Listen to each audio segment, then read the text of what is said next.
မင်္ဂလာပါရှင် Book Note မှာကြိုဆိုပါရစေဒီနေ့မိတ်ဆက်ပေးခြင်းနဲ့စာအုပ်လေးကတော့စာဖတ်ပရိသတ်တွေကြားမှာအတော်လေးရေပန်းစားပြီးနှလုံးသားကိုထိခိုက်စေတဲ့ဇလန်းကောင်းလေးတစ်ပုဒ်ပဲဖြစ်ပါတယ်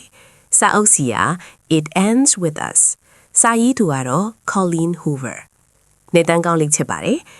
ဒီစာအုပ်ဟာနာမည်ကျော်စာရေးဆရာမ Colleen Hoover ရဲ့အယောင်ရဆုံးစေရင်ဝင်စာအုပ်တစ်အုပ်ဖြစ်တယ်လို့သူမရဲ့မိခင်ဖြစ်သူရင်ဆိုင်ခဲ့ရတဲ့ဖြစ်ရပ်မှန်အချို့ကိုအခြေခံပြီးရေးသားထားတာဖြစ်ပါတယ်။အချက်အကြောင်းတင်မကပဲအိမ်တွဲအကြမ်းဖက်မှုနဲ့ခက်ခဲတဲ့ဆုံးဖြတ်ချက်တွေအကြောင်းကိုရဲရဲဝံ့ဝံ့တင်ပြထားတဲ့စိတ်လှုပ်ရှားစရာဇာတ်လမ်းတစ်ပုဒ်ဖြစ်ပါတယ်။အနုချုပ်ပိုင်းဖြစ်ပါတယ်။ဇာတ်လမ်းရဲ့အဓိကဇာတ်ကောင်ကတော့ Lily Bloom ပါ။လီလီဟာငယ်စဉ်ကဖခင်ဖြစ်သူရဲ့မိခင်အပေါ်အကြမ်းဖက်မှုတွေကိုကြည့်ပြီးကြီးပြင်းလာခဲ့ရသူဖြစ်လို့သူမရဲ့ဘဝမှာဒီလိုအဖြစ်မျိုးဘယ်တော့မှအဖြစ်မခံဘူးလို့ကိုကတိပေးထားသူဖြစ်ပါတယ်။သူမဟာ Boston မြို့မှာသူမရဲ့ကိုယ်ပိုင်ပန်းဆိုင်လေးကိုဖွင့်လှစ်ဖို့ကြိုးစားရင်း Royal King Cake ဆိုတဲ့ဆွဲဆောင်မှုရှိပြီးအောင်မြင်တဲ့ခွဲစိတ်ဆရာဝန်တစ်ယောက်နဲ့ဆုံတွေ့ခဲ့ပါတယ်။သူတို့နှစ်ယောက်ဟာတယောက်ကိုတယောက်အယမ်းချက်သွားကြပြီးအချစ်ခရီးလမ်းဟာတာယာနေခဲ့ပါတယ်။ဒါပေမဲ့ပျော်စရာကောင်းတဲ့အချိန်တွေဟာကြာရှည်မခံခဲ့ပါဘူး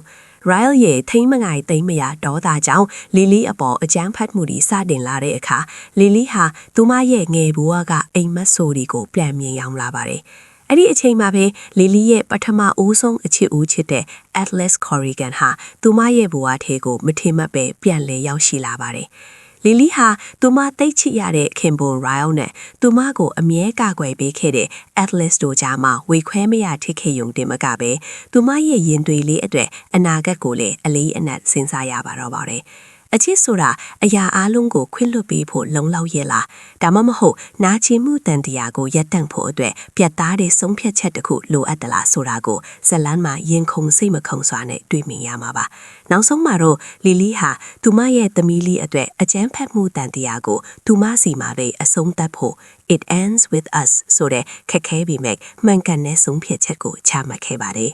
သင်ခန်းစာပိုင်းထက်ပါတယ်ဒီစာအုပ်လေးကနေရရှိနိုင်တဲ့အဓိကသင်ခန်းစာ၃ချက်ကတော့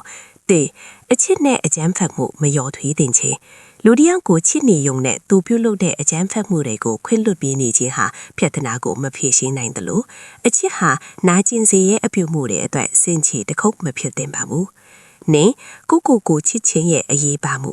တခါတည်းမှာကိုပြန်ချစ်ဖို့အတွက်ကိုသိချစ်ရတဲ့သူကိုစွန့်လွတ်ရတတ်ပါတယ်။မှန်ကန်တဲ့ဆုံးဖြတ်ချက်ချဖို့တတိရှိခြင်းဟာဘဝအတွက်အရေးကြီးဆုံးပါ။၃